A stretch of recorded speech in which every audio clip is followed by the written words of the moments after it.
There you go.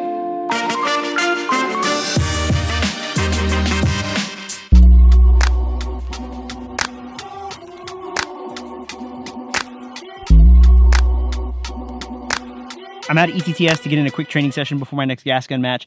Now, I was supposed to be at Arena last week, but I couldn't because of some life stuff, because of work, and then, dealing with my sons and stuff at school, and then my dad's moving in. So there's a lot going on. Didn't make sense for me to go, so I had to be at home to take care of those things. But I should be there later in the year, so hopefully I'll see some of you guys out there. But one of the questions I've been getting a lot is, what do you mean when you say driving the gun? So that's something that I say in videos. It's something I've talked about, something I said I was going to be working on. So I want to come out here in the range. I'm only at 100, but I'm going to show you guys what I've been working on, how I work on it, and what I mean by driving the gun. And I'll try to get Bruiser to chime in at the end about what he means when he says driving the gun. So when I talk about driving the gun, what I mean is, like, when you're driving a car, you're driving a truck, whatever, you have both hands on the steering wheel and you are telling that vehicle where you want it to go. So with a gun, it's the same way, especially with a gas gun. You are telling the gun where you want it to go and what you want it to do in recoil. So this is the point of the gun that we're trying to control. And the reason for that is, and this is where a gas gun differs from a bolt gun, is you have this reciprocating mass that goes back, right? So the BCG, as the bullet goes off, the BCG will start to go back, it will disengage, start to go backwards, and the weight comes back in here and then moves back forward. And where it stops at is here. So why this matters is that as the weight goes back, so if you were to put a weight on the back of the gun and you just slowly to put pressure, the front of the gun wants to come up. So that's one thing that it does. But the other thing is that as this weight goes back, it's starting here, and it's slowly coming back. So it's slowly going down. But the more that this gun goes down and the weight continues to go back, you're getting this arc. So it's not a straight back, it's actually arcing down. The weight of the gun is wanting to arc down and then back up. So on the recoil, on the bolt going back, the weight wants to go and it kind of arcs down like this. And then as it goes back forward, when it's hitting here, when it slams back into the barrel extension, what happens is all that momentum stops. So then it's causing this downward kind of recoil there. So that's why it's important to control this portion of the gun, because this is where the recoil starts and it's where it ends. It's all right here where it disengages and re-engages.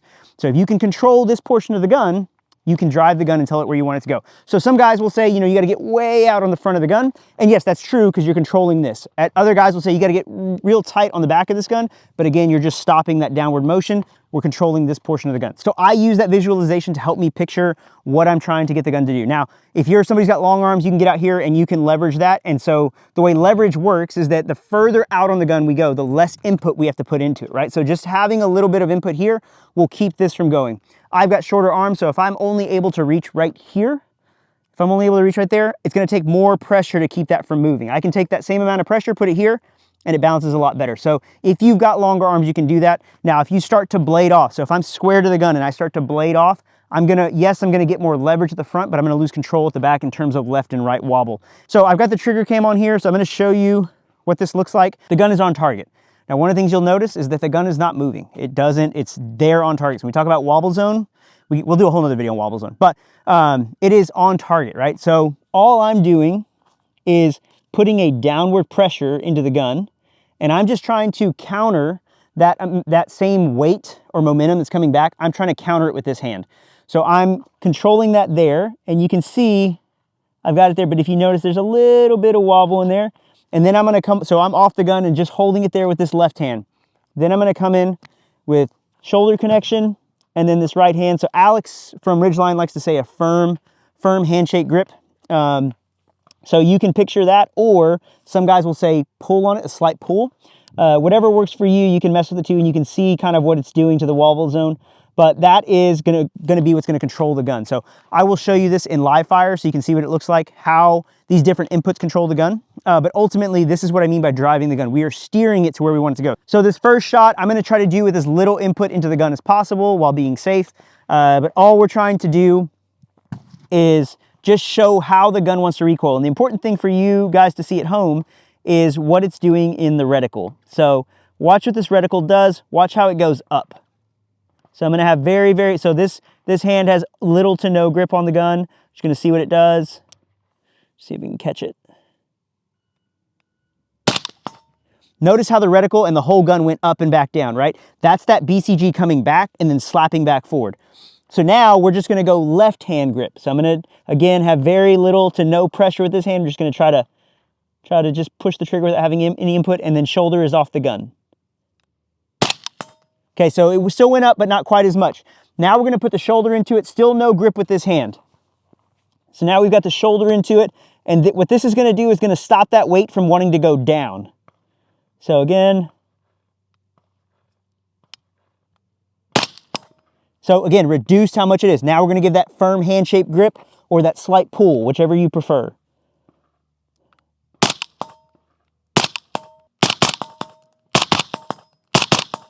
There you go. So that's what I mean by driving the gun. You're trying to control what it's doing in recoil, making it come back down on target. So with a bolt gun, you don't necessarily have to do that. So with a bolt gun, the recoil typically wants to come straight back. That's why, guys, free recoil bolt guns, you can't do that with a gas gun. It's not necessarily going to come back on target the way that is. Again, the gun will recoil different if you're running a brake versus a can, right? So if you have a brake on the front, you may not get as much muzzle rise. You may not get as much of that going down. If you have a tuned gun where there's not as much gas coming back, or you're slowing down the bolt coming back, it's going to change how that recoil impulse goes. So you're steering the gun with these two hands is what you're doing. So as some of you may know, I played golf back in college. And one of the guys that everybody goes to and learns from as far as like historically is Ben Hogan. And there was this quote from Ben Hogan's book where he said that the goal of every golfer is to develop a golf swing that will withstand the pressure of tournament golf. So for me, the way that I apply that to shooting is I think especially for like scope carbine, precision shooting, for us, the goal is to be able to build positions that stand up under the pressures of doing it on the clock. So I can do this easy, right? But I'm just slow. That's where the top guys are able to do this, and they're able to do it consistently and with efficiency, and they're able to do it very quick under the stress of the clock. That's where you make your money. That's where the bread and butter is of scope carbine, of precision shooting, is being able to get in and out of positions with efficiency and urgency and do it consistently under the stress of under the stress of being on the clock. So for me, that's the thing I'm working on is being able to get into a good position and drive the gun under the pressure of the clock. So that's what I'm working on today as I get ready for this match.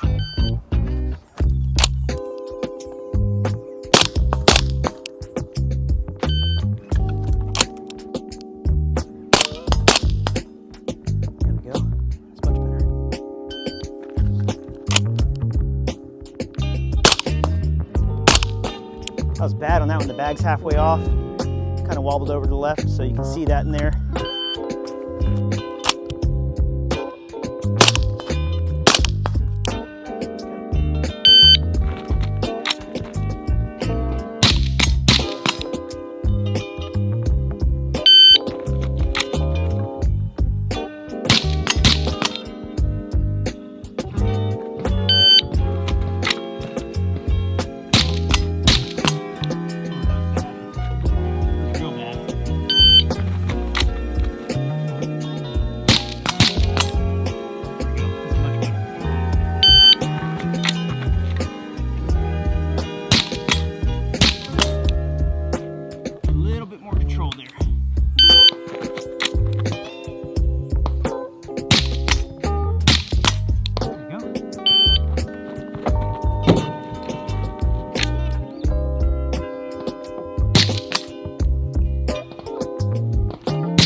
All right, so not the best training day I've ever had, but found some more stuff I need to work on, some inefficiencies, and yeah, just improving positions as I get into them. But it gives me a baseline going into this match, so I kind of have an idea of like what I'm working with. You know, going into a match, I would say don't try to fix things at a match. So like when you play tournament golf, you don't try to fix your swing at a tournament. You just realize what you have day of the tournament and make the most of it. Going into a match, I'm not trying to fix some of this stuff. Like I know I need to be efficient in certain things, but I'm not trying to make any big changes before the match. I'm just knowing this is what I've got to work with.